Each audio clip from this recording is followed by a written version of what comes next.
the question is the risk here worth the benefit? And what the governments have been doing across the world is they've been looking at the whole population. So they take everybody, put them all together in one box, and then they take all the bad stuff that happens, put it together in another box. I'm paraphrasing. Right. And then they make a ratio, and they say, oh, if you look at everybody, and the bad things that can happen to COVID to everybody, then the fact that few 100,000 people, maybe a few tens of thousands of people die, and a few hundreds of thousands of people get sick that they wouldn't otherwise have gotten sick.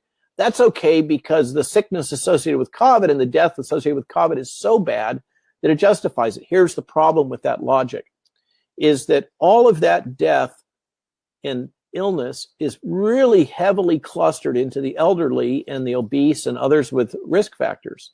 So another way, so they're using that to justify that we should vaccinate young adults returning to college and force them all to get vaccinated. But if you actually stratify, this is what's weird, is that this is what's always done with vaccines, is you don't look at the whole population, you look at the subgroups. So you look at the elderly, you look at healthy normal adults, you look at adolescents, children, infants, pregnant women, special populations like people with immunocompromise, and you make a risk-benefit ratio analysis for each one of those.